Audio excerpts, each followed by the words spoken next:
Let's begin with the story. Everyone is still talking about the arrest of Luigi Mangione, alleged CEO killer, and the reason conjugal visit is trending on Google. Everyone's been wondering what his motivation was, and now they have his manifesto. Although, for a manifesto, it's surprisingly modest. The U.S. has the #1 most expensive healthcare system in the world, yet we rank roughly number 42 in life expectancy. Obviously, the problem is more complex, but I do not have space. And frankly, I do not pretend to be the most qualified person to lay out the full argument. Okay. I don't really know what I'm talking about is a surprising thing to put in a manifesto. This is the first murder manifesto I've read that could have ended with, but no worries if not. You know, either way, you never see the Taliban like, death to America, although we're not experts, so grain of salt. Now, whether he's guilty or not will be decided by a trial, but one thing we know for certain, Mangione is making everyone manja-horny. And Maria, I know you were inside that courtroom today with the suspect. How was he behaving? Nora, it was remarkable. He walked in confident. At times, he seemed defiant. He was looking around. He kept looking back. And a couple of times, I felt like he was making eye contact. He looked at me. He saw me. We had a moment. And Nora, I'm getting new reports just now that I can change him. Okay. But can I just say, this is confusing as a straight man to me. I don't know what I'm supposed to do to attract women. One day it's do more work around the house. The next it's be a better listener. And now apparently it's execute the leader of a Fortune 500 company. Which one is it, ladies? Let's move on to someone who never has to go to court again in another edition of Trump 2.0, coming for the White House. I'm gonna come. Look, there are over 20 countries in the world, and the president has to appoint an ambassador to every one of them. And being an ambassador, it's a pretty sweet gig, all right? You get paid 6 figures to move to some mansion in another country, and you can't even get arrested when you plow into a group of tourists with your motorcycle. It's basically a dream. And Trump just announced the latest lucky person to get one of these coveted positions. President-elect Donald Trump tapping another loyalist with close family ties to fill out his administration, naming Kimberly Guilfoyle to be ambassador to Greece. Kimberly Guilfoyle. Why does that ring a bell? Why does that hurt my ears? She has no diplomatic experience, but she's a longtime Trump loyalist, firing up the Republican National Convention during his 2020 re-election campaign. The best is yet to come. That's it. I remember. The screaming lady. It's the screaming lady. Although I guess in Greece, that's considered normal volume, maybe?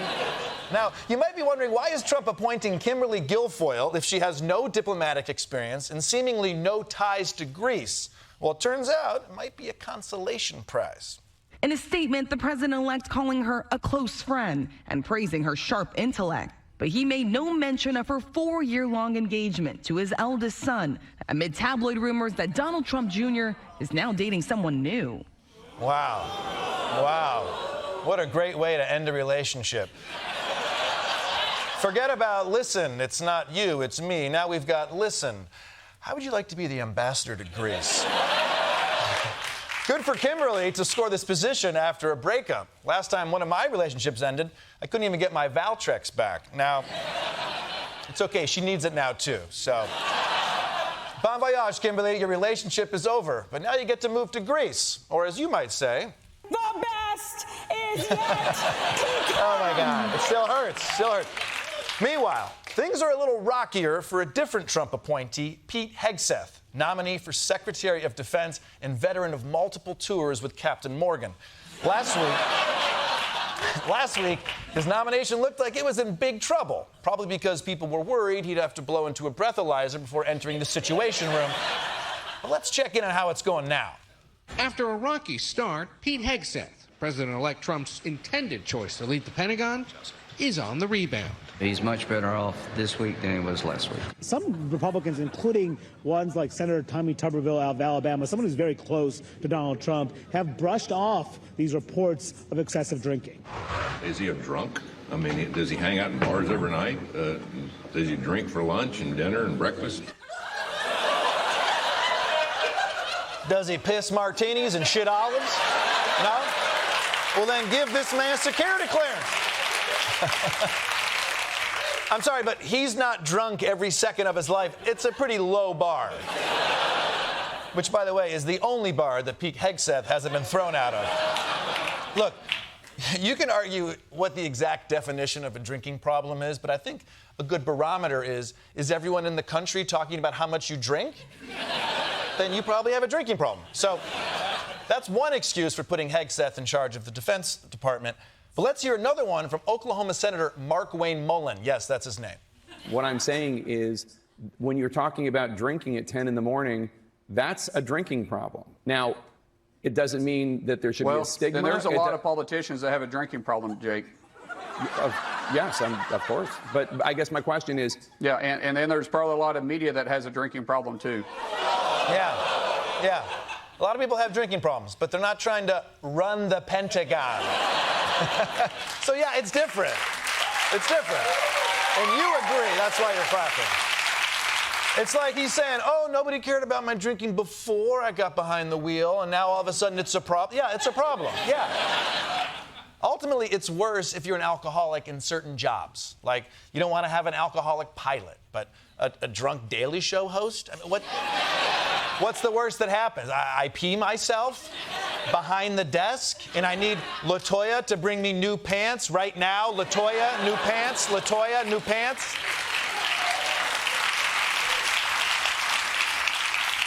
But even if he's confirmed, Pete seems to understand that being blackout drunk 23 hours a day might be a problem, which is why he's offering to change. He's been telling members of the Senate Republican Conference that if he were confirmed as Secretary of Defense, he would not drink alcohol at all. He would abstain from drinking. This is the biggest deployment of my life, and there won't be a drop of alcohol on my lips while I'm doing it. It's good enough for me. When has an alcoholic ever promised to do better and not followed through? What a deal. Just put me in charge of the largest military in history, and I'll stop drinking. By the way, Jell-O shots don't count as drinking. That's eating. That's a solid. And it seems like it's good enough for Donald Trump, too. The fact that there are these allegations against him, the fact that he said to some senators reportedly he'll stop drinking if he gets this job, does that worry you?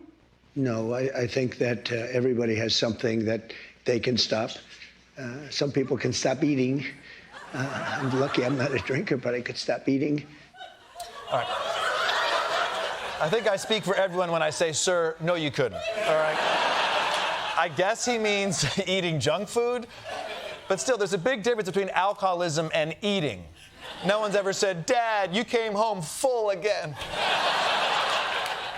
You know what's weird? It's almost like the revelations about Hegseth's drinking have helped him. Because now it feels like if he can just steamroll the senators on this one issue, he wins. Like the whole completely unqualified part about his resume is totally forgotten. But don't forget, if this guy quits drinking to become Secretary of Defense, his only qualification is that he quit drinking to become Secretary of Defense. But hey, maybe this nomination isn't the worst way to get someone off the sauce. In fact, some rehab centers are already adopting this strategy. Has your drinking problem gotten out of control? Then visit 5-Star Recovery. Our program gets you back on your feet by giving you full control of the entire U.S. military. You don't have to face alcoholism alone. At 5-Star, you will face it while managing $1 trillion budget and 2 million soldiers. Put your mind at ease at our lush grounds and spa-like facilities as you receive constant overwhelming updates on the position and force posture of our forces around the globe. When I went to 5-Star, I was a drunk. They gave me peace of mind and the nuclear codes. And it got me clean for like 6.5 weeks. Become your best self with our patented 2-step program. Step 1, admit you have a problem. Step 2, Determine how to redeploy our special forces in Syria without destabilizing Kurdish positions across the Euphrates.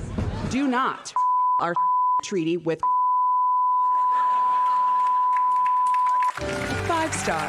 The journey to recovery starts with one confirmation vote. And by the way, if anybody see those codes, help.